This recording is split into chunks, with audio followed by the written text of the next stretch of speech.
It's YouTube Wednesday! I am making a graveyard bust. This graveyard bust is from the movie LIsa Frankenstein. That was it. That just flashed right there on the screen. I have about 4 or 5 different references that I printed out. And you can see I'm just building up a base now. I'm using a bucket. This bucket died in the line of duty. It lives there now, but it is the base for a graveyard bust. I'm building up a lot on top there, and I put this guy on, and then I'm waiting 10 minutes. Okay, I'm going to wait 10 minutes, and I'll come back, and then there'll be a skin. This is water that I'm spraying on it. I spray it with water. Wait 10 minutes. This is 10 minutes later. I came back, and that's why I can touch it with my hands, and it's not sticky. You have to use the water. I'm in a shop. There's all kinds of stuff going on, so forgive me, forgive my messy background. You're going to see me walk off camera and talk to people. I spend a lot of time doing all kinds of things. But anyway, I'm so glad to be back. So I wanted the head to tilt a certain way, like one of my references. Now this bust changes throughout the movie, so I had to kind of just pick one and do that version. So that explains some of my choices. And I actually stuffed a little piece of paper back there. Once the foam was firm and it could support it, then I went back and I tilted it more, and I added that piece of paper and I covered that with foam. So now this is a bust. A bust means that there's shoulders involved.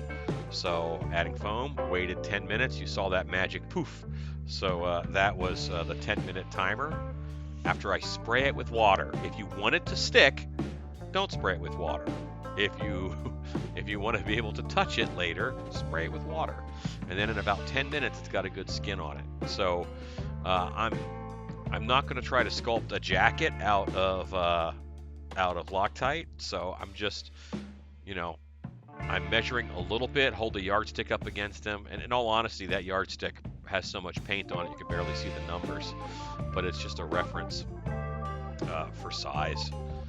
And I'm cutting what is going to be the shoulders. It'll fold over and also be the back, and that's going to make that very distinctive sculptural bust shape. Look at that. It looks like a member of the Blue Man Group, just white instead of blue. Yeah, and then obviously a little bit of spray foam, and then I'm putting a screw in the front and a screw in the back. These are those T264 screws, which we use for dark hour in construction. Everybody loves them. I'm old. I kind of don't like them. Yes, it's easier to strip with Phillips. Yes, they're better screws. They're made for construction and framing. I just can never find the tip when I need it. But anyway. Yeah, so again, I sprayed it with water. I waited 10 minutes. I come back. That is Kelly working on a project beside me. She's working on this is for like a prom type party. So she's making a prom king and queen crowns over there. All kinds of work is going to wander by. And this coat has these lovely, I guess, Victorian, maybe Edwardian lapels. And I'm just holding it up there, and I'm seeing what works, and I'm winging it. I'm not, I don't have this planned. I haven't done this 100 times. So I'm just putting it on there and seeing what works. Then, what I'm going to do is I'm going to contact cement this guy. And once I get both of those pieces contact cemented, I've got to wait another 10 minutes. Because you got to wait for the way contact cement works is you put it on both sides. You let it stop being tacky or glossy. Give it about 10 minutes. That's how long it normally takes. And then you push it down and it lives there forever. The magic of YouTube, I have returned with a Dremel. These cordless Dremels from Harbor Freight, man, I love them. We have about 3 in the shop. I've got 2 at home. I love these things. So I'm dremeling the edges. On any EVA foam project, dremel all your edges. It just makes it look better. It really does. So that's why I'm just dremeling all these edges. That way your eye's not going to catch that sharp edge and see anything weird. here I am. I just got that's my big foam knife, and I'm just cleaning up those shoulders a little bit. One of the reasons I love Loctite is that you don't have to carve it after to get the shape you want. You can normally sculpt the shape in. Sometimes I'm not as diligent, or I know I can just hack it with a knife. I want you to notice that I am constantly checking my reference. What can I do to get this thing closer to that reference? And it may not be that you're making something exactly from a movie. Maybe you're just making a bust or something for, your house or your haunt or whatever it is. It doesn't have to be movie accurate or anything, but even then, pick some references, pick some statuary references, both for paint and for your original sculpture. You're kind of only as good as your reference, because our brain is not meant to hold that kind of detailed information. Now I'm talking over about something else when I should be talking about, this is Loctite spray foam. If you want to start playing with Loctite, what I highly urge that you do, see, water, water, water. I'll go away, 10 minutes. Look how it poofed up. Suddenly Beethoven, big old hair. If you want to start playing with Loctite, the reason why that went on so easy is I have worked on controlling the can. Buy a can, plan on spending that $6-7, and take the whole can and work on your line size. Work on how to squeeze that trigger and how to get it right. It'd be very easy for me to blow out these bangs here that I'm working on. And you can see I drew them on the head first, because they, in the reference, they fall kind of a certain way. I didn't exactly nail it, but it's close enough. So yeah, and that looks really silly right now, and 10 minutes go by after I spray it with water. I don't jump in there right away. It's 10 minutes, and then I can touch it, and it has this nice skin. It's like you're sculpting marshmallow fluff inside of a bag. That's, I guess, the best way that I can describe it. And I'm working to keep pushing that hair down, and you got to babysit a little bit. You can't just, set it and forget it, because it does change. We are already at time for paint. So the head itself is just a styrofoam male head form that I got for Hobby Lobby for $5. All right, that's what the face is. I didn't have to sculpt the face, that's why I used that. But I can't spray paint that, or the spray paint will eat it. So I'm hitting that really quick with black paint. Just acrylic, just Walmart black apple barrel equivalent. Look, I even brought it out to show you. Thank you, Past Alan. So, cheapo acrylic paint. I paint it all over the exposed styrofoam. I'm not worried about the Loctite. Spray paint will not eat EVA foam. It will not eat Loctite. I'm only painting the styrofoam wig head, which I used a man's wig head. They're a little more expensive, but they're a little bigger and they're fuller. So for this project, that was the way to go. And I'm only painting his face with that in order to protect the foam. And now I can get spray paint, and I can spray paint this whole sucker. Again, the Loctite is perfectly safe. Even if it's not fully cured, it will not be eaten by spray foam. There's a lot of nooks and crannies here, like under the lapels and stuff, that I'm spray painting a thing. Maybe I should have fast forwarded more through this, but you're going to watch a white thing turn black, which is the best base for dry brushing. So that's why we do it. This is going to get a dry brush paint job. Again, you're going to see the whole thing. This is going to be party decor for Texas Frightmare Weekend. Their kickoff party is actually right now. It's tonight while I'm editing this video. This piece is at the party as part of a little graveyard set, because they have some cast members from LIsa Frankenstein that are going to be there signing autographs. If you ever come to our neck of the woods for a horror convention or anything, give me a holler, and we can meet up.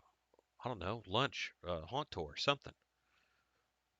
And while I'm spray painting, this is not the most interesting thing in the world. Let's be honest. Everybody knows how to spray paint. And I'm closer than I should be because all those nooks and crannies. I really want to flood those areas. That's why I'm close. I want the spray paint to go on really wet. That's why. But anyway, I want to say that this feels really nice. I'm alone. I'm in my home shop. I'm editing a video. Um, I've missed this. I've missed my connection with you guys, and um, just thank you guys for watching and support. We're real close to 150,000 subscribers, and that's after almost a year of like almost not putting out a video. Things are so busy at the haunt. Things are so busy for Stiltby Studios, but I really feel like this is what it's all about. So you're going to see a bunch of videos from me here in the future, and hold me to it. Go ahead and holler and say, hey, where's that video at? Because they're coming. I have probably 8 videos that our team has in the pipeline, and I did this super simple. I even used the old music because um, I think a lot of the time it's about I have a large haunt, I have a large staff, but it's about one guy wanting to do something, getting out there and doing it. So this was maybe 45 minutes or so. I let it dry, um, and once it dried up, then I'm able to dry brush. That's a real dark gray that I'm putting on. I didn't show you mixing my paint, but all of this paint on here after the spray paint it's acrylic. It's just it's Walmart squeezy acrylic. So that's all. That's all it is. Doesn't have to be anything fancy, and I don't put on any kind of a sealer or anything after. Um, if this guy were going to live outside, I probably would. And if you look at those shoulders, they look rough, the inside of there. And I didn't have a good reference picture of the side of it. They might be smooth, but a lot of times the bust sculptures they almost left that a rough finish to show you and remind you that it was stone. So I don't even mind it. And plus, the focal point is his front and his head and his hair. Uh, Funny story. Growing up, my sister was a big Elvis fan, and yeah, she was a little, 10, 15 years late for that, in all honesty. But she was a big Elvis fan, and she had a plaster bust of Elvis that was pretty much this exact same pose, and maybe a little bigger than this. That was a big plaster bust of Elvis, and I bet I stubbed my toe on that sucker several times. So the whole time I'm looking at this thing, I keep thinking of that bust of Elvis. The column, podium, little thing that you just saw me take off of there was built by Kelly Reyes. She built that the other day in anticipation of this guy being finished. And I now have a lighter gray color that I'm stippling on. And I think that stipple really gives it the stone look. And the more you mash up the head of your brush and the more spread out and terrible looking it is, the better. Looking at the reference, he's pretty light and pretty solid on his face. So I went back and I did that. Again, I'm doing what the reference tells me to do. And there's a mossy look to it in the beginning. And so I mixed a little bit of gray green in. And I think I knocked this down a little bit later. That might be a little heavy. But also, um, the guy in the image has a certain face shape and the light is hitting a certain way. I'm not going to resculpt this face. This face is fine. But I can paint highlights where there wouldn't be any, and that's going to push it in the direction of his face shape.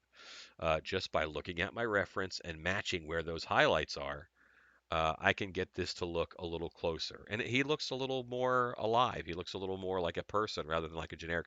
That's Chris and Scar, who are talking about a set that they're working on in Dark Hour. And part of running things is having to have 20 conversations a day on how different aspects of what you do is going. Monster Camp, little Monster Camp ad. Come join us. Come make latex masks with us. We have a few spots left for this season, and next season's classes will be posted soon. This is a secret that I picked up from making action figures. There's a great guy who does action figure customs called Curtis Ackerman, and his YouTube channel is Art by Ackerman. And when he was blackwashing a figure, I'm like, well, I know how to blackwash. He put a little bit of dish detergent in there. and the dish detergent just gives it a little more grab, gives it a little more legs, and I started doing that for my action figure stuff, which my YouTube channel is Vine Jungle Figure Factory, by the way, in case you want to check me out over there. I make mostly Master of the Universe figures, but bad guys, only bad guys, because monsters are cool. Um, it really changes the feel of the black wash, and it lets it have more legs. It lets it be a little more adherent. Let's look at him next to that reference image. I think we got pretty close. I'm happy with him. He's living his best life. Go make stuff. I really do want you guys to go make stuff. This is where I would normally have Patreon names. It's just me. I don't have them up. I think it was more important this week. Let me get a video out. Let me get back on the wagon. All the bells and whistles are coming, all the normal stuff. This is one man, one computer. I miss you.